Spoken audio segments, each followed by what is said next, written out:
Olá, amados, graça e paz, boa noite. Compartilhar com os amados uma palavra.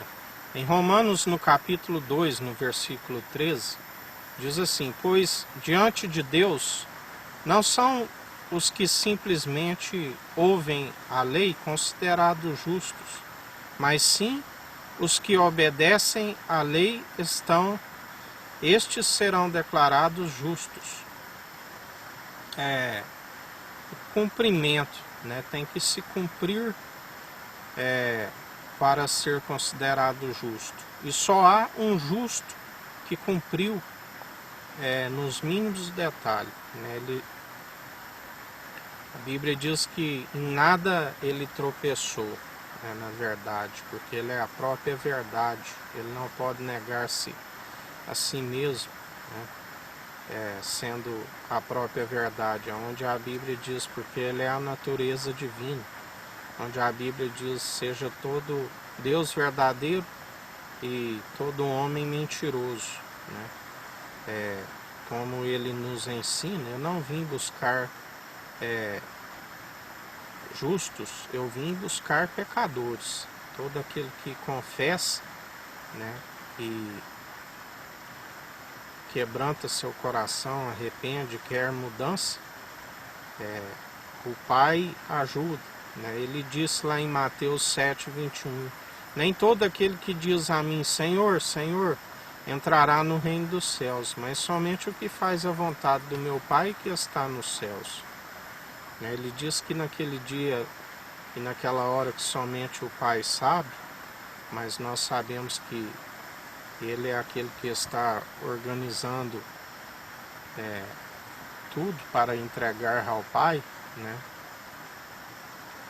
Alguns vão dizer, Senhor, mas eu expulsei demônio em seu nome, eu fiz cura em seu nome, né? Eu louvei, adorei, eu anunciei nas nações.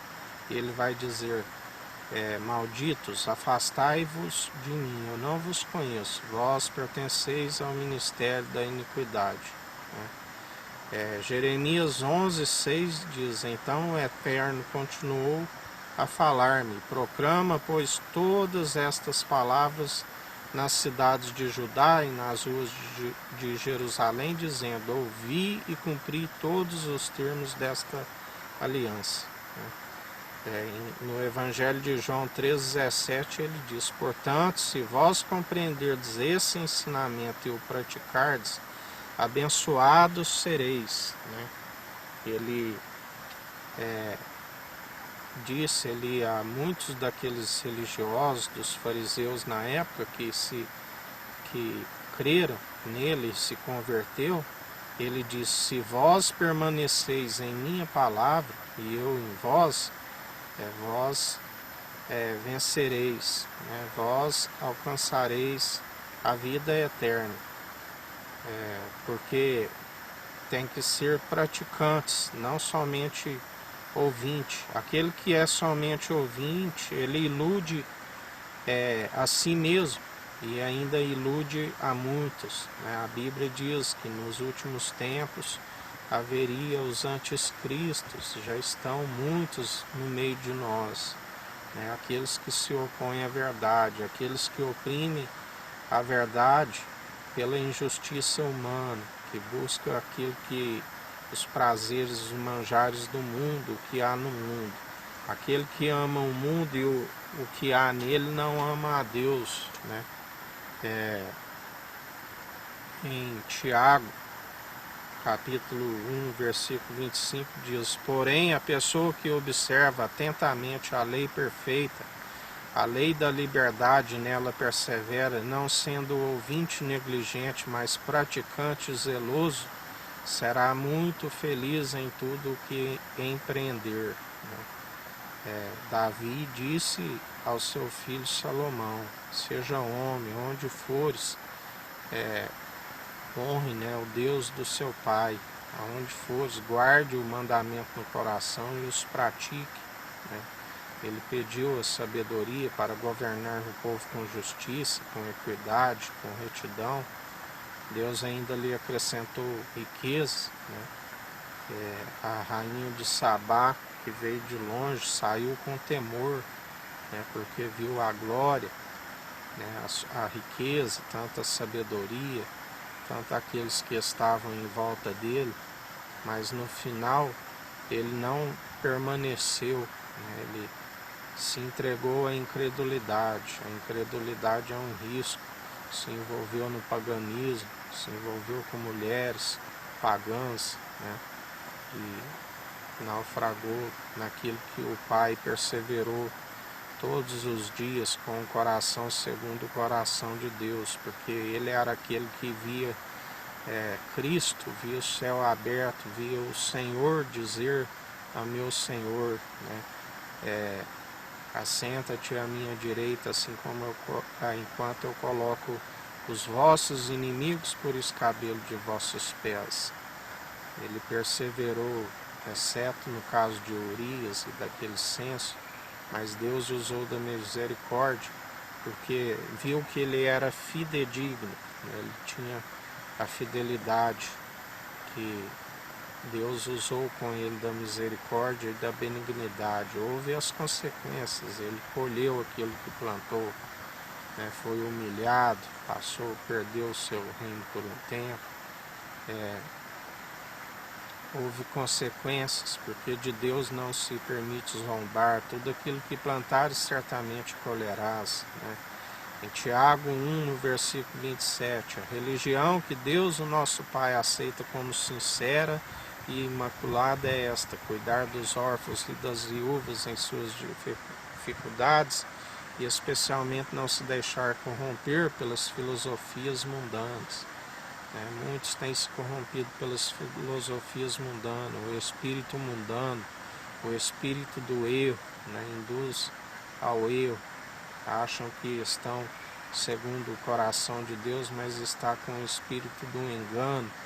E Deus permite, né, entrega-se à apostasia, ao esfriamento, porque Ele adverte, eles não reconhecem que tem que não se humilha diante da mão poderosa do Senhor, né? Cada dia acumula iniquidade sobre iniquidade. A Bíblia diz: não envolveis por filosofias mundanas, vãs teologias, né? Antes perseverai no Evangelho, a sã teologia de Cristo, que é pura, sem hipocrisia. Cautelai-vos do fermento dos fariseus, né? Mas muitos se corrompem. É certo que diz que havia divergência entre vós para serem conhecidos e escolhidos, né?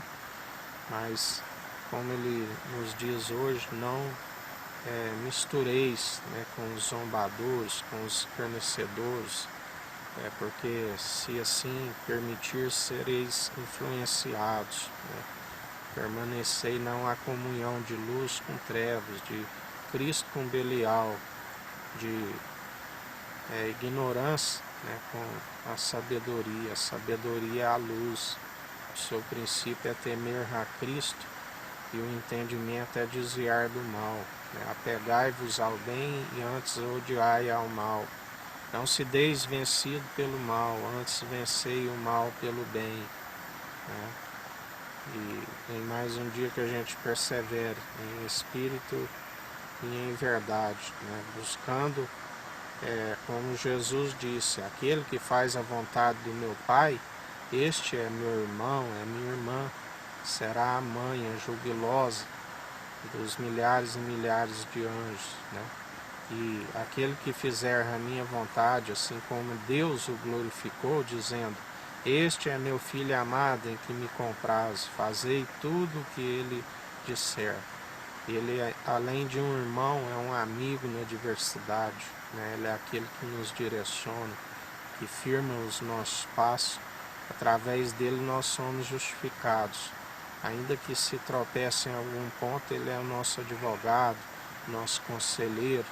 Já pela lei, sempre se tropeça em vários pontos e não consegue ser justificado. Está cometido desobedecer a todos. É pela graça, né, pelo favor imerecido, para que ninguém se glorie em vossas obras, mas é necessário através dele perseverar no amor, do qual nós praticamos as boas obras, que permanece a fé, porque sem fé não tem salvação, não tem vida eterna. Tudo opera pela fé, para que os gentios também alcancem a salvação. Assim como o povo de Israel, né, aqueles que tiverem com seu nome escrito na Jerusalém jubilosa dos milhares e milhares de anjos, né? Não segundo a lei de retorno como eles acham que assim procede, né? Mas é o nome escrito na Jerusalém jubilosa do alto, né? E aqueles é o remanescente que alcançará a salvação. O Espírito de Cristo é aquele que os convencerá do que ele já veio, né, que eles mesmos condenaram seus pais, né, e eles reconhecerão, lamentarão grandemente e então alcançarão a sua benignidade e misericórdia. Assim como há um remanescente também dos filhos de Levi, que estão sendo purificados, refinados, assim como o crisol é por ouro e para a prata, né? Para que aqueles que não blasfemaram contra o seu Espírito, né? Aqueles que ainda têm o seu nome escrito no livro da vida, né? Aqueles que não tiveram o seu nome riscado, porque aqueles que blasfemaram não têm perdão, né? É onde diz: nem todos que me chamam Senhor, Senhor entrará no reino dos céus, mas somente o que faz a vontade do meu Pai que está nos céus. O Pai nos atrai até Ele e Ele revela a quem quer, aqueles que continuam na fidelidade, que é aquele que já anda de forma injusta, para que, né, que Cristo vai revelar se ele está vivendo injustamente, né? Ele é fiel com aqueles que perseveram na fidedignidade. Amém, amados? Um final de noite abençoado a todos, que o Eterno nos abençoe e nos guarde, brilhe o Eterno sua face sobre nós, erga o Eterno sua face sobre nós e nos dirija. Aqui é o irmão Fábio Gomes, Deus te abençoe.